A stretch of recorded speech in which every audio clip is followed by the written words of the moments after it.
I think the most profound way of really being welcomed into a church is that you have to ultimately make a friend or two. Isn't this true?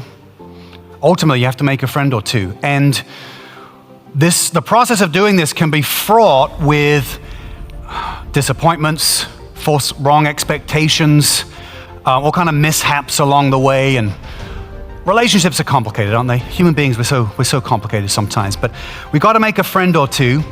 If we're going to have healthy relationships, we've got to have healthy expectations. So let's go through some advice about how we can make friends at church. How can we make friends at church? First step is we've got to be patient. Because connections, shallow connections, can happen quickly. But true relationships take time and effort, don't they? They take real time and real effort. And I think sometimes we kind of shortcut that and we abandon the process because we're just too impatient about it. We won't really give it the time it's going to take to build those connections so it's one thing to be welcomed, but man, we've got to give it the time, we've got to be patient to make those friendships. The second way of how to make friends at church is that we have to be a friend first. We have to be a friend first. And this is the biggest trap of relationships I fall into, I see other people falling into, is wanting a friend instead of being a friend. It's wanting a friend instead of being a friend. Because of course, if others don't include us, or if we're expecting others to do all the heavy lifting for us and do all the work for us, we're going to feel excluded. Of course we are. Of course we're going to feel that way. It's tempting to conclude, well, people aren't initiating with me, or people aren't reciprocating with me, and therefore, well, there's no hope here of getting a friendship, no hope of getting closer to people. We have to realize I can't expect to receive what I'm not willing to give myself. The other thing we have to do with this is we have to get rid of the idea of transactional relationships where we can feel like, or if I do initiate, I do pour myself out, that should be reciprocated to me. Is that a healthy expectation to have? Is everyone capable or willing to do that? Well, no. Do we do that every time? Well, no. So we have to see, instead of seeing relationships as being transactional, as if I do this for this person, they really should do this thing for me.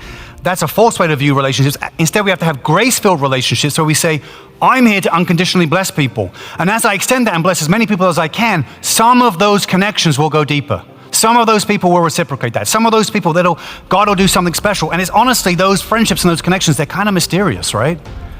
You can't manipulate it or force it. God just does something. The third way of how to make friends at church is that we have to be grateful. We have to practice gratitude because it can be easy for some people to form bonds. And sometimes it's easier for others than it is for us. And there's all kinds of reasons for that.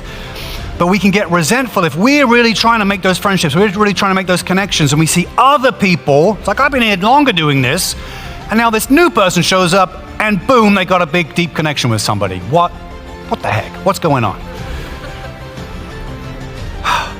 And we can be resentful about it. Instead, what we have to do is we have to practice gratitude, and we have to start learning to be mature and say, God, thank you that those people made a connection. What a blessing in their life. And then we also have to remember the bonds that we do have, because we all have bonds, even if it's only a few, even if it's people who don't live here, they live further away, we all have those bonds. And so we have to practice gratitude. If we focus on the negative, it's unproductive. It just keeps us in that negative zone, which then propels more people away from us because we're just always in that negative zone. Practicing gratitude fills us with joy because we're grateful. God, thank you that I do have some deep bonds in my life. Even if there aren't as many as I want, or even if some of those people don't live close to me, I do have those deep bonds, and that's powerful, that's important. And I thank you for the bonds that others have been able to create. That's amazing, and God, help me grow all the more so that I can deepen those as well. Practicing that gratitude. Oh, easier said than done, but we've got to do it. The fourth thing we've got to do to make friends at church is we've got to be realistic.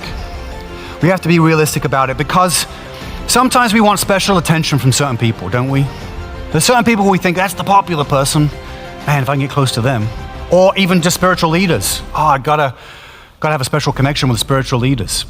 We can have these kinds of expectations. We've got to be realistic about this. Of course, Spiritual leaders have to be available to the flock. That's really important. Of course, there should be an open door. There should be availability. There should be a responsiveness. Absolutely. Now, I just got to say, pastors and any spiritual leader, it's not a 911 service, all right? It doesn't quite work like that, but there should be some level of responsiveness and availability, of course. That's very important.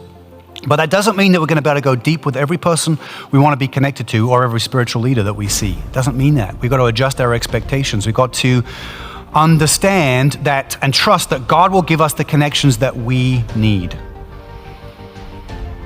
and to release others from maybe the grandiose expectations and desires that we have, because we can't force something if God is not doing something. And so we have to look at where God has blessed connections and keep, because God's at work, right? So wherever God's at work, hey, let's go there. Let's focus on that. Let's see what God is building there and pour into that. And listen, relationships change over time, and things can get, sometimes you can drift away from people, sometimes you can drift closer to people as well.